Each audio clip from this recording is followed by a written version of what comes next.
All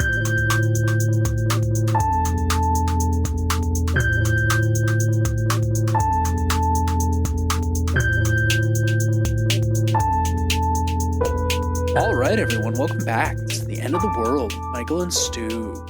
I'm Michael. And I'm Stu. Today we were talking about one of my favorite movies and one of the best horror/sci-fi movies of all time, as considered by many critics the world over. That's right. It's Alien. Finally.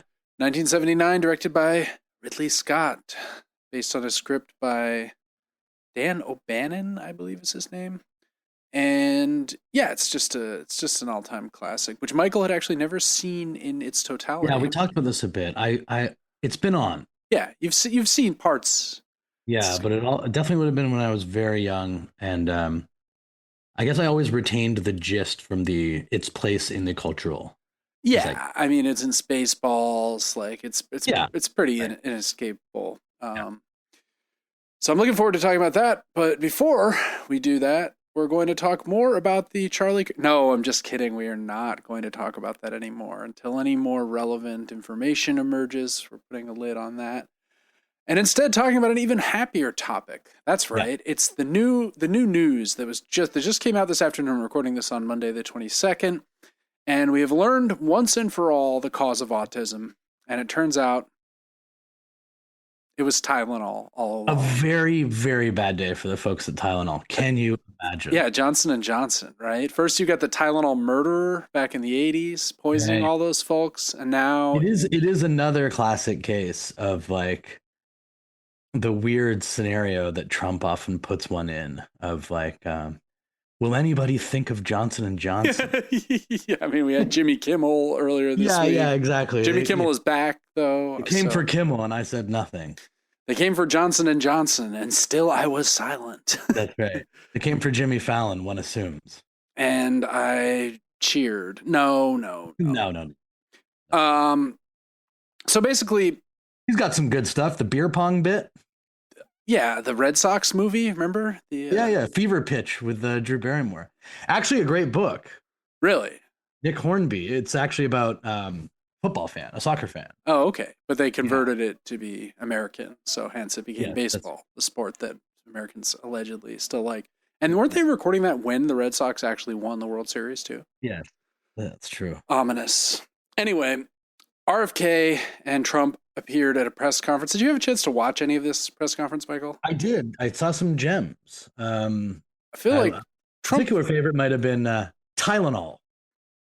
Not good. I feel like Trump's kind of sundowning a little bit. He's trying to say acetaminophen. Couldn't say it. It was a little embarrassing. Is that good enough? I like that. Like these poking throughs of awareness are always fascinating with Trump. Right. And also just this whole thing is based on very thin gruel as far as evidence goes. What is it based? How did we get to Tylenol caused autism? I mean, the thing is, they really want to blame it on vaccines, but there's actually just no evidence for that. Okay. And so they need something else. They need a fall guy. And there have been some studies that have shown, not conclusively, that there is a possible link between women who take Tylenol while pregnant and later autism and autism-related disorders developing in children that are born after that. Okay. But they're acting like this is a fait accompli, like that there's no questions, that this is just the answer. And we have... Yeah, this was a pretty strong statement. I mean, it included quotes like, just don't take it. Fight like hell not to take it. Yeah, that's right. And this is from the New York Times. He urged pregnant women to tough it out when in pain, except in rare instances, such as dangerously high fever. So a friend of mine, David... The classic tough it out medical advice for women that took thousands of years to get it. No woman has ever heard this before. Well, That's right. My friend David pointed out that this is just like another chance to like cause women pain, you know? Absolutely. So they can't pass up on that, right? Now there are already warnings about taking too much Tylenol. It's not as though Tylenol is just being forced into pregnant women's mouths left and right. It's regarded as the safest medication to take during pregnancy for pain relief and fever relief. Presumably because there are even worse symptoms from aspirin or Advil or ibuprofen. Now I'm turning into Trump. But that doesn't really matter, right? Because part of what gets articulated in this mess, I think, at least some of the support of it, right, is this not so latent idea that the primacy of the baby, right, in certain political and religious circles, where once pregnant, the woman is but a vessel, a vehicle to carry to term. And yes, you might have a fever, but you're about to, stick your child with autism if you so much as try to seek any relief from your pain. Never mind that if you die, the child will also most likely die. Yeah, but I mean, the idea is that they won't die, Stu, because they are toughing it out. There was medical advice too. So. Yeah, a couple thoughts occurred to me. One is, did Johnson & Johnson just not bribe Trump enough? Yeah, I mean, it's all in play. I mean, it's part of the problem with running an administration so utterly filled with graft is every decision that's made. I have to wonder, like, surely Johnson & Johnson can have the bandwidth for some like legal action here, right? I don't know. I mean, possibly. It seems like it. I mean, the president, though, is immune from all lawsuits, so it's not like they can sue Trump himself. Perhaps they can sue the government about this. Yeah, I guess I don't really know how it would go, but I just sort of feel like, can you... I guess that is some of the protection of the presidency, maybe? You can just get up and be like, don't take Tylenol anymore, and sorry to the folks who make Tylenol? I mean, we're seeing that with the immigration stuff, all these companies that are just being decimated by the utterly arbitrary and capricious nature of these ICE raids, which are affecting, groups that, we saw with this raid on the Hyundai factory where a bunch of legal Korean guest workers were rounded up by hundreds of armed ICE agents, put into cages, and I read today that they were made to drink and eat out of dog bowls while they were in prison. Jesus. And again, legal immigrants, people who had done nothing wrong. Not to suggest that if they were illegal. No, if that's how they're treating the legal immigrants, like, exactly. It's just like all bets are off for the people who, are undocumented. Yeah. Exactly. It's really quite bad. And, just one thing to keep in mind with this whole autism thing is the reason there are many more people who have autism is not because there are many more people who have autism. It's because the diagnostic criteria for autism have been expanded. Sure. And autism is more diagnosed now because we are more sensitive to the spectrum of autism, which, as we know, runs from people who are severely disabled, unable or nonverbal, in some cases, to, people who like trains a little too much, right? But are otherwise functionally normal social people, et cetera, don't have the more negative side effects. And so there isn't even convincing evidence that I've seen that more people actually have autism just because more people are being diagnosed with autism. It's like the same with ADHD, which I'm more in agreement people suffer from because of environmental factors, i.e. the phone, right? But, no one... It's like when, what's his name? Not Joe Rogan, the other celebrity podcast host. He's a comedian. Theo Vaughn had the Amish kid on. Remember this? Yes. And the Amish kid's like, how's ADHD going in the Amish community? And the kid's like, what's that? Yes, this actually was asked by reporters for the President of the United States today.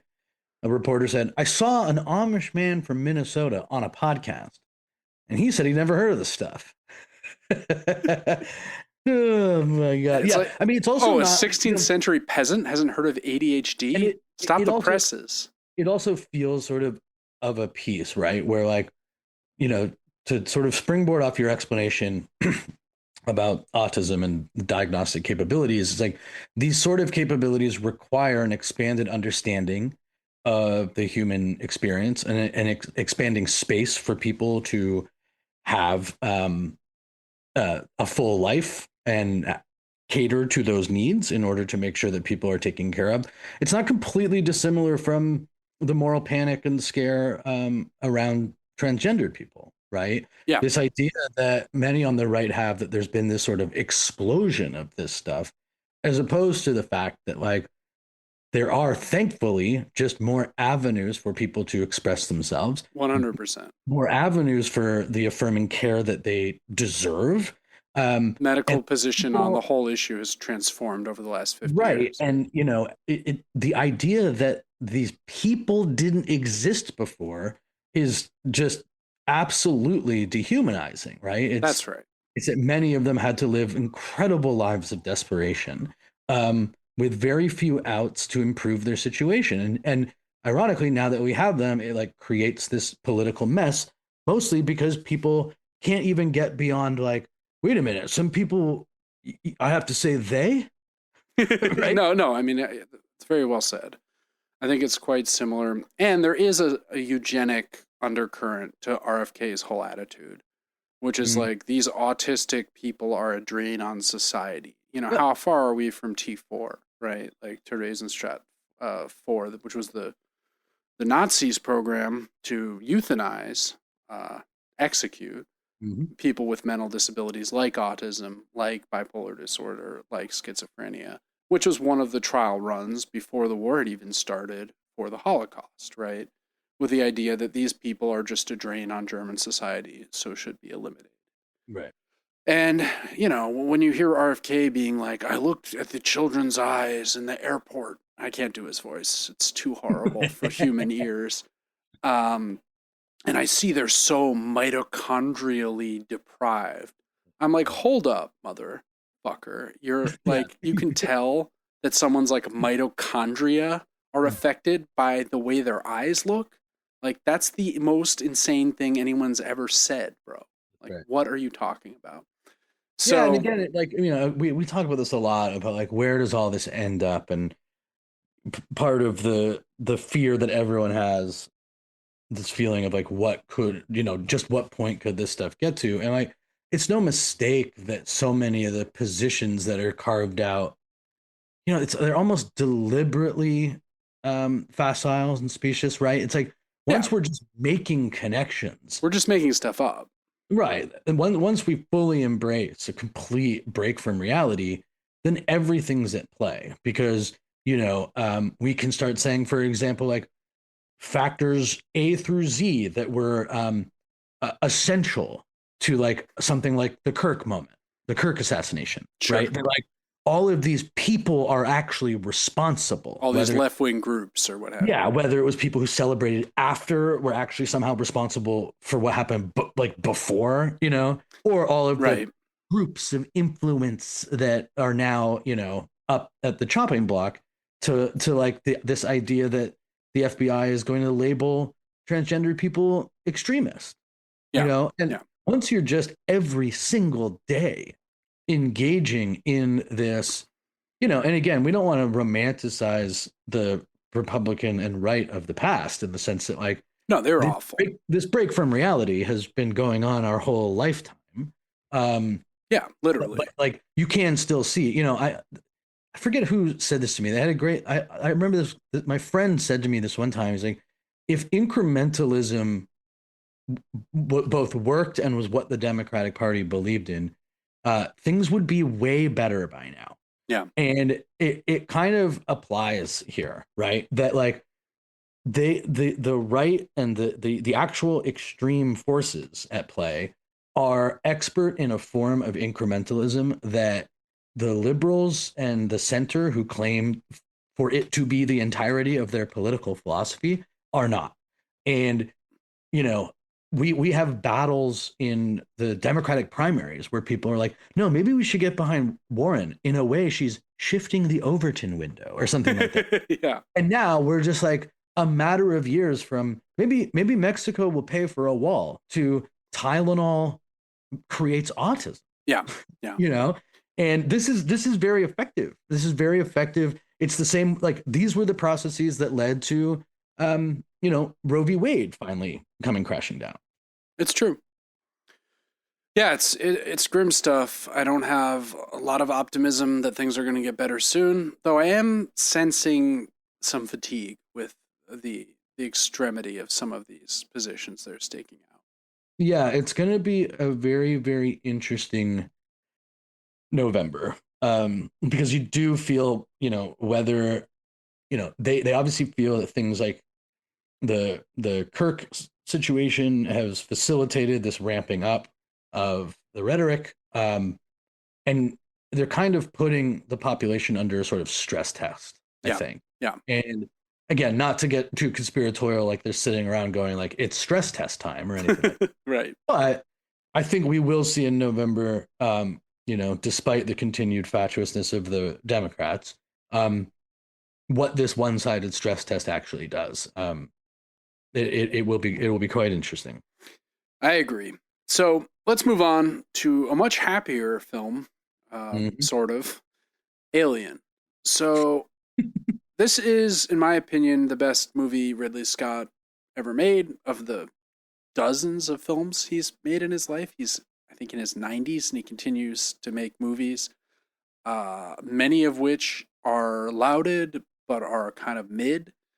Yeah, I mean, I'm not sure it was better than like House of Gucci. We watched Blade Runner a few months ago and didn't like it that much. Mm-hmm. That is the other, I think, considered by many to be a great Ridley Scott movie. This I like much better personally. Absolutely, I think it just works better as a picture. The plot is so clear and coherent. Also, just like first blush, like just holds up so well for 1979. I mean, it presents like a modern movie. Like it, you know what I mean? Like I don't know. I was even the visuals of it still work. Yeah, I think the visuals are fantastic.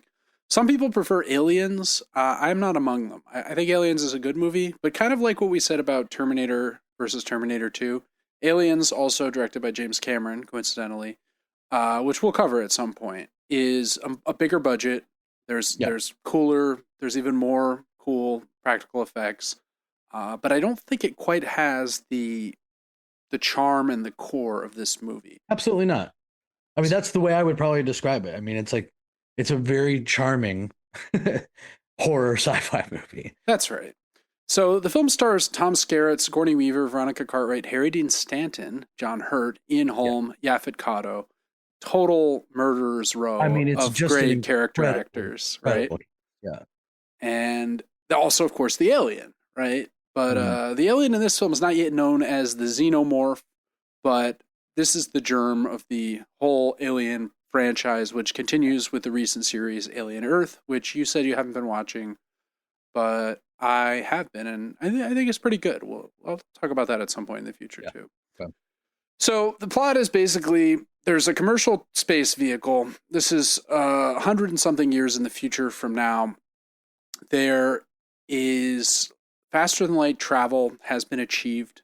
There's a massive commercial operation operating well out of the bounds of the solar system, which would only be possible if some form of FTL travel happened.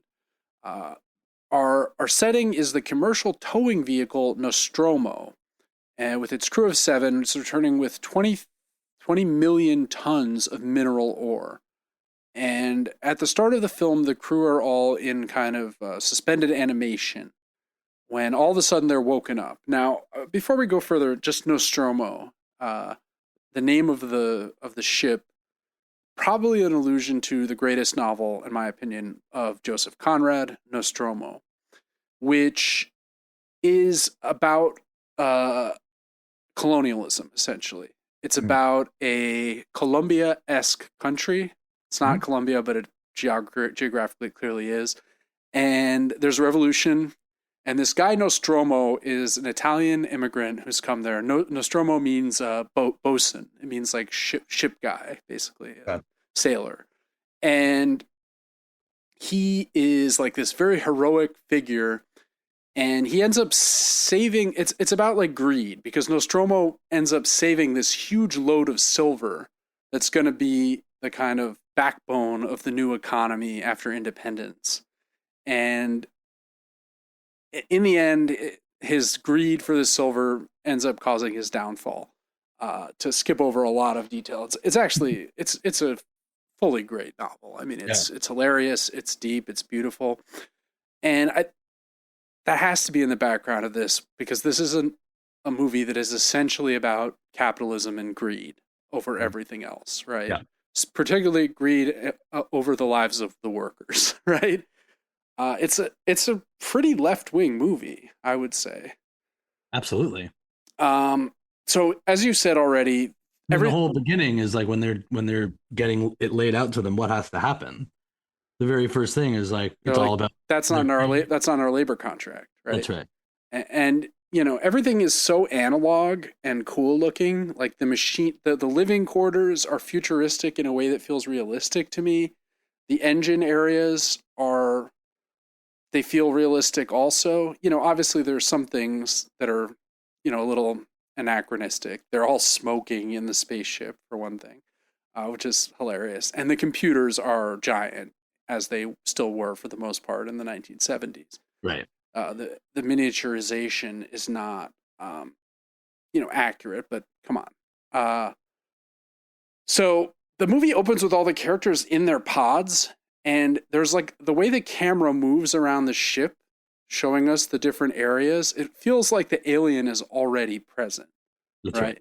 Except it's not yet, but it's a great little harbinger of things to come. There's this sort of voyeurism. And then they all wake up, they slowly kind of rouse back to sleep. And it turns out the ship has been stopped because the computer detected a beacon of some kind on a small planetoid. Sort of rhythmic, repeated transmission. Which indicates intelligent life, right? And there's a mandate, as we learn, from the company that owns the alien, later called Weyland Yutani, although I don't think that name is used in this movie. And as soon as they wake up, the guys who work in the engine room, Parker and Brett, Harry Dean Stanton and Yaphet Kotto, are like, are we going to get full shares? Because we need to get full shares. We're stopping. Like, why are we stopping? What do we got to do to like get our... So there's clearly like a hierarchy of class within the ship, right? There's the sort of leadership, space, like science sector, and then there are just the grunts that work in the... Right, and even though the ship itself is just like a mechanical, you know, it's used to... It's a work ship.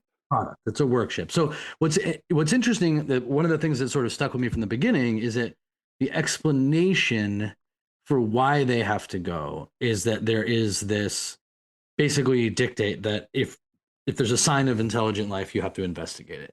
And this was one thing where I'm like, do you think like, would that be the case? Like what would, like if you're... Or would the more likely thing be like run? Absolutely. Like you've got a bunch of ore. Right. But I think, well, as we learn, the company is more interested in monetizing a potential alien life form than it is even in the 20 million tons of ore or whatever. Sure. I guess I just mean from like a labor perspective, as they're talking about what was negotiated in the contract stipulations. It's like, you kind of feel like a lot of workers would be like, absolutely not. Am I turning into an explorer? Yeah. In life in the middle of nowhere. Right. And I think what this sort of implies, though, is that the company is maybe already aware of this species, or that there are these species out there that could be extraordinarily valuable. Right, and I guess then it's like if we find out in the worst case scenarios, we lose a couple of scientists and a bunch of grunts. Who cares? 7 people. It's no skin off our... 20 million tons. Imagine how many other ships like this there must be in order for these people to be workaday people and not... Right? This isn't like an esteem mission. These are just like workers who've signed up to a form of essentially indentured servitude that's not dissimilar from the kind of deals you would take if you went on a whaling expedition back in the day. Yep. You would get a share of whatever the haul at the end of the mission was when all the blubber and oil was unloaded at Newport or wherever you stopped, New Bedford, Nantucket, etc. And sorry, I just have to, I said Newport. That's not quite right. I had to correct that. Being a Melville head, of course. So Dallas is the captain, played by Tom Skerritt. He goes to talk to the computer, and as you say, the workers are complaining, hey, this isn't our contract. But in fact, it is, as Ash, the science officer, who we later learn is an android, and throughout is quite sinister. Played by Ian Holm, later to play Bilbo in the Lord of the Rings trilogy. Great British character actor.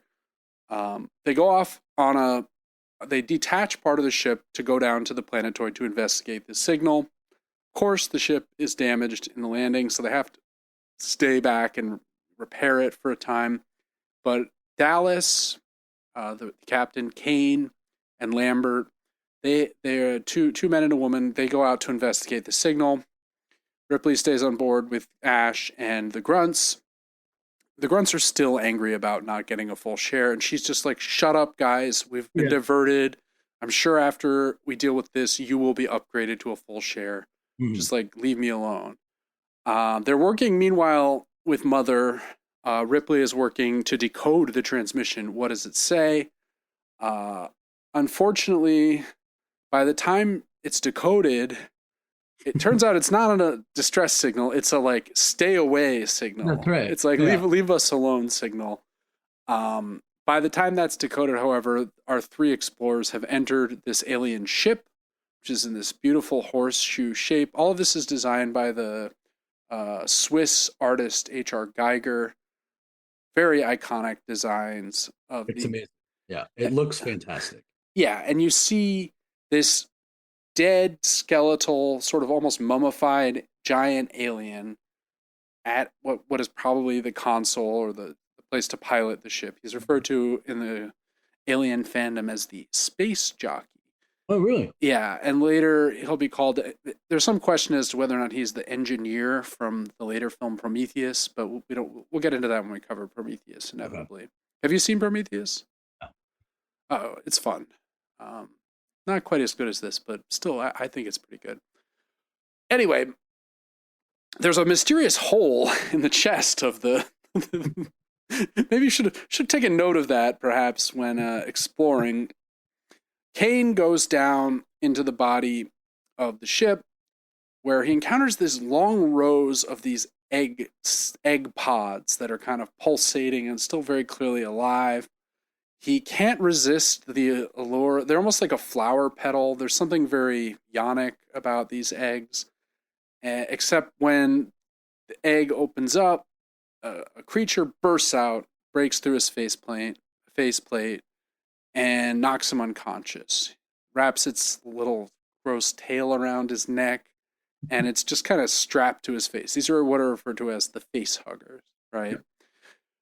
They go back, and Ripley is very reluctant to let them back in. She's like, quarantine procedure. Like, we don't know what this thing is. It could infect the whole ship. It could kill all of us. Seems reasonable. Very reasonable. Completely sane response. Ash, however, overrules her and just opens the door and lets them back in. Once again, why would he do that? They get the helmet off. Turns out the face hugger's stuck on him, but he's still alive. It's feeding him oxygen, has something down his throat. It's keeping him alive. They're confused by this. Why would it do that? They're like, give him some Tylenol. He'll be fine. It was a different times, too. It's before we the knew. Late 70s. It was the peak. It was the high point for Tylenol. Who knew then? But, you know. Right, even before the murders. They try to pry off the limbs of the face hugger, and this highly corrosive acid blood bursts out and seeps through the floor. Not good. The acid blood. But all of this again. It's like, am I trying to pry it off? Like, it's a tough question, you know. I mean, you've never seen this thing. It's alien life, right? What do you do in this scenario if you're the captain? Honestly, like, you've got to think about just letting Kane go. Just like shooting him out into space with the thing still on his face. I mean, the natural reaction I feel would be like let's tell people back at Earth what happened. Let's But take some video. yeah, like why don't we see what this thing's all about? Would not be high on my list And of yet priorities. Ash is very insistent that they have to do that. Right. And his priority is to, in fact, keep the alien. His priority has become the guiding force of the movie. In fact, in many ways. I think you could say. So they go back. Everyone's very upset. This is obviously very disturbing. Don't have a solution. They're all kind of like milling about in the living quarters when, they get a message from Ash, Dallas, you've got to come check this out. I think, it's better if you just come and see. Kane, he's better. He's fine. Wow. He's like, how? What did I miss? They're like, do you remember being on the alien planet? Like, do you remember? He's like, no, all I remember is like this kind of smothering sensation. And they're like, yeah, well, it's fine. So they're going to go back into hypersleep, and they have another 8 months of a freezing journey to get back to Earth. Mm-hmm. But before that, let's just have a celebratory meal. Why not?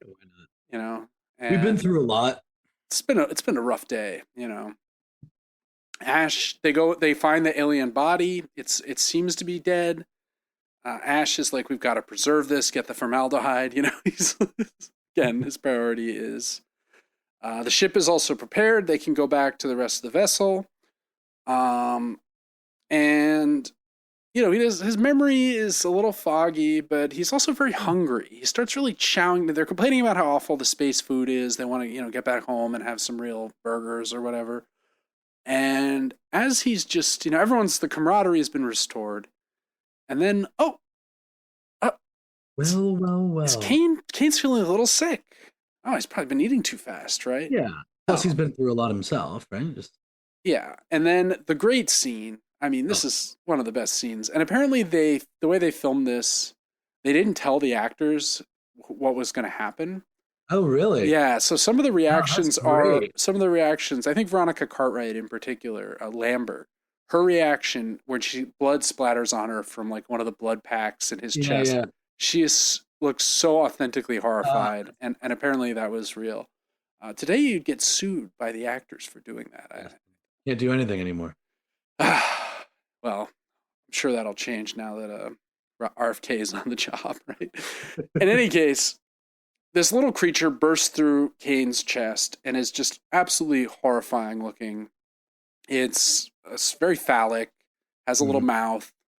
It's the great thing about the alien is like it's born from this yonic egg, and then its head is the most phallic thing you've ever seen, right? It's just like, is this a sexual? It bursts out of the body. Again, like Frankenstein, it's kind of a fantasy of male reproduction where we see a male character giving birth to this awful, unholy child. The little creature gets away and just skritters off, and everyone is in shock. Everyone is aghast. But Kane seems very concerned, or not Kane. Kane is dead. Kane is dead. So after all that effort, ended up how I would have dealt with it right away anyway. Well, it's much worse because now there's an alien on loose. Much. And Ash is insistent they capture it. They got to get it in a net. Take it home, freeze it. This thing is worth a lot of money, Michael. I mean, we've got to. That's right. Their heads on straight. They split into two teams. Ripley is with the grunts. The other two, Dallas takes Ash and Lambert with him. They have a little sensor that detects like air pressure movements that they can use to track. Like a tracking. Yeah. Right. Unfortunately, one character we didn't talk about, Jones the cat, is also on the ship. We must talk about. I mean, a star turn. Oh, great cat. I love a prominent animal in a movie. Just a cat on like an actor on set. It really gets me. I mean, I would have watched this movie years ago, and I know that the cat is always mentioned. Yeah. I didn't realize how prominent the cat would be. The cat is like one of the most important, and the cat's in the sequel too, briefly. And the cat is great. The cat's a phenomenal actor. The cat does a really good job. It is, look at that. My cat has come. He's heard me saying cat, and he's come to join. Oh. Are you happy that we're talking about a cat movie? Oh, he's going on my shoulder. Great. In any case,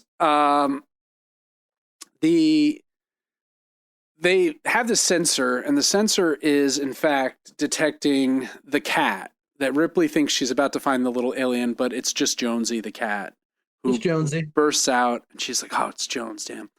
And in fact, the other team is closer to finding the alien, who, through some miracle of biology, has grown. Some miracle of biology I'm looking at right now. The cat is wrapped around your head. Yeah, he loves to sit up there. Oh, you want to come back? Sorry, carry on. Through some miracle of biology, the alien is just gigantic, right? Yeah. Yep. It's like 8 feet tall. It's a nightmare. Yeah. Turns out it can get bigger. So yeah. Guys, don't give up hope. There's this great scene where Brett, Harry Dean Stanton, finds Jonesy in one of the weird work areas of the ship. Mm-hmm. And this is the moment when the cat's acting is really top notch, because the cat hisses. And he's like, why are you hissing at me? Unbeknownst to him, the cat is actually hissing at the gigantic alien that is right behind you. That's right. And he is eaten. He's killed very rapidly and brutally, though we don't see it. Despite the best efforts of Jonesy. Yeah, Jonesy tried to warn him, but too late. And they don't find a body. They just find a bunch of blood on the ground. There's a cut scene from the movie where you see Brett's body is like spider webbed up to a wall, and the alien is like using it to incubate more aliens or something, which is a good. I think the movie as it is like perfect length. I wouldn't add anything. So I think it's a useful cut, but it is kind of cool to see that deleted scene. Also, the alien has a second mouth within its real mouth, which it's like, oh, you don't think I'm phallic enough? Well, guess what? I have a second phallus within my phallic head that is just going to come out and really make the point very explicit. They don't have any idea, but they're like, whatever did this, it's big. Right? Dallas goes to ask the computer, can we kill this thing? And the computer's like, I can't compute. Like, no answer. And it's like, what the hell? Like, what the fuck are you doing? And Lambert is losing it, right? She's like having a very psychologically shattered reaction to this. Yeah. Seems reasonable. Parker, Yaphet Kotto's character, is ready to kill. He's like, let's get flamethrower as fire, scare these things. Ash, Ripley, Lambert, and Parker are the ones left, right? And Dallas, Dallas goes into the air duct to track it with the flamethrower, but they're unable to. For some reason, the tracker stops working, then it starts again. Dallas is caught by surprise, and we can only assume has joined Brett in the aliens, punishment layer. That's right.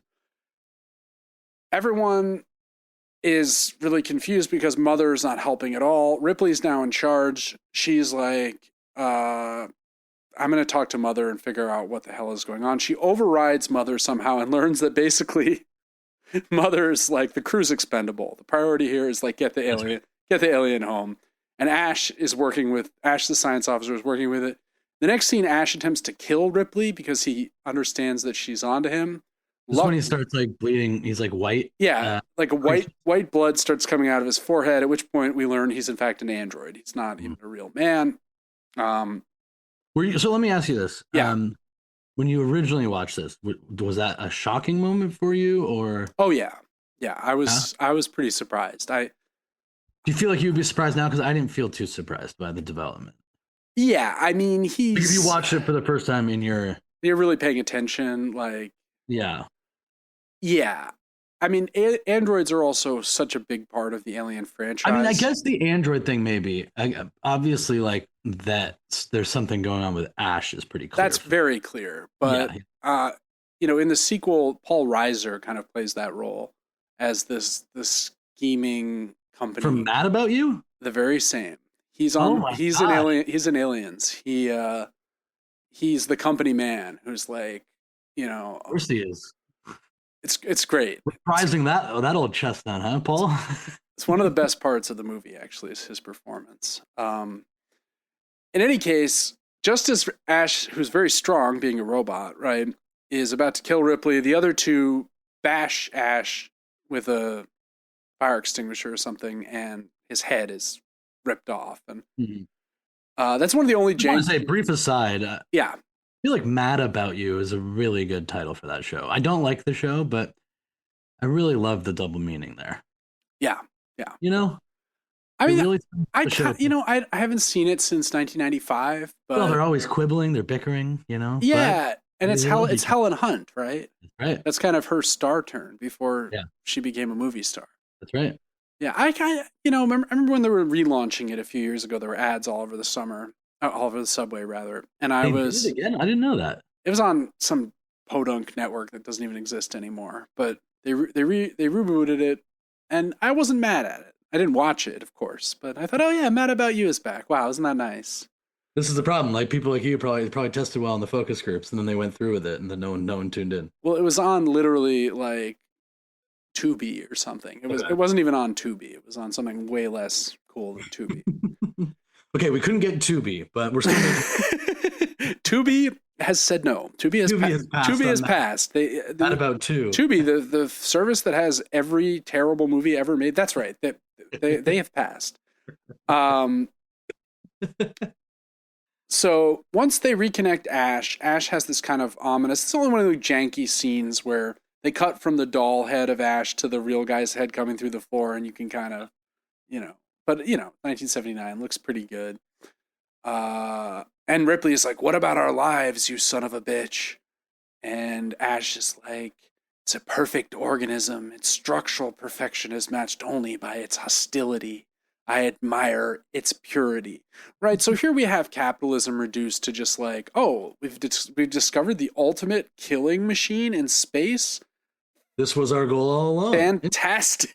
Right? Like, this is where the sort of idea of the end of the world, I think, really comes in, where the actual end aim of capitalism. You're all scared, but actually, this is a massive breakthrough. This is incredible. We've discovered a perfect killing machine that can literally wipe the earth free of human beings in a matter of weeks, They burn Ash after, he's like, "I can't lie about your chances, but you have my sympathies." Yeah, great line.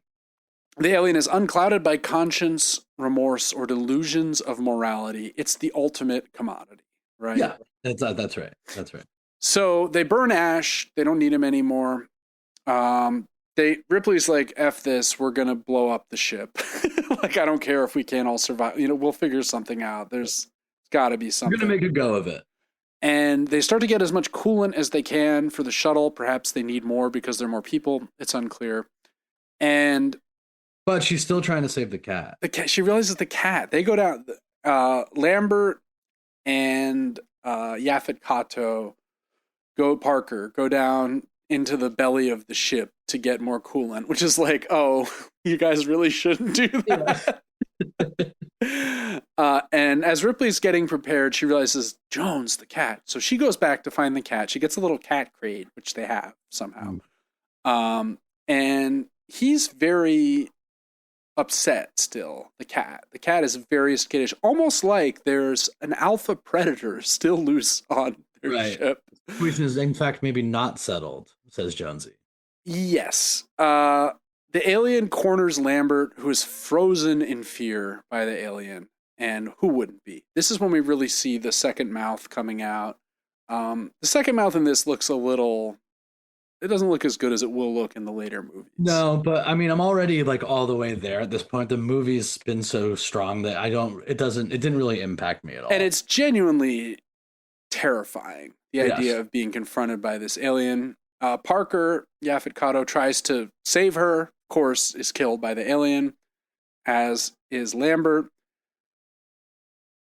Ripley, Sigourney Weaver, overhears this all through this sort of surveillance. She realizes she's the only one left, along with Jones.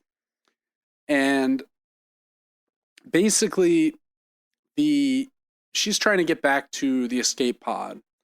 But the alien has intuited she's trying to do this and is blocking her way after she set up the self-destruct. So in addition to being this perfect killer, the alien also has intelligence, right? That's right. It's clearly not just a wild animal. It has a more sophisticated intelligence, which Alien Earth, the new show, is really kind of exploring in some interesting ways. She has 10 minutes to get off, and she tries to disable it when she realizes the alien's in the way, but she can't quite get the complex number of... It's a whole like rigmarole to get this thing, this self-destruct. What to do in the best of times. Yeah, and she screams at Mother, "You bitch," which is a line that comes back in the later movies as well. Oh, really? Okay. Yeah. But in this one, it's just Mother, the computer, she calls a bitch. The camera tracking her as she's trying to sneak to the shuttle, I thought was fantastic. She looks so good. She looks so like harrowed, terrified, but also with purpose. Really beautifully made. And she's got a flamethrower that's kind of casting some shadows on her face as she moves through this steamed, like self-destructing ship. She gets the cat. She has his box. She gets to the shuttle. No sign of the alien. Well, probably okay.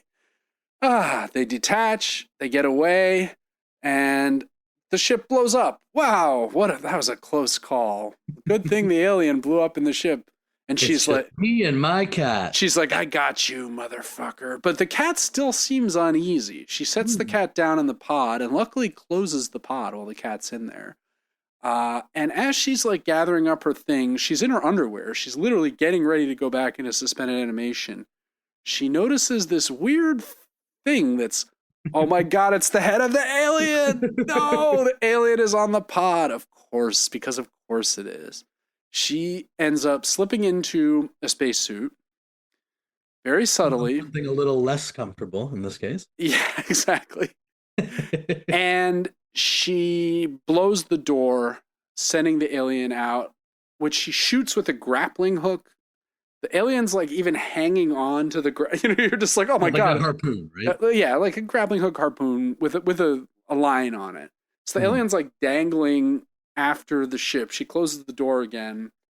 Only when she hits the afterburner is the alien finally eliminated. Yeah. She leaves a last kind of captain's log type thing. This is Ripley, the last survivor of the Nostromo. You know, everyone else is dead. And boy, do I have a story for you. Yeah, and she goes to sleep with the cat in the cryogenic chamber. And the last shot of the movie is just lingering on her as she goes to sleep. Yeah.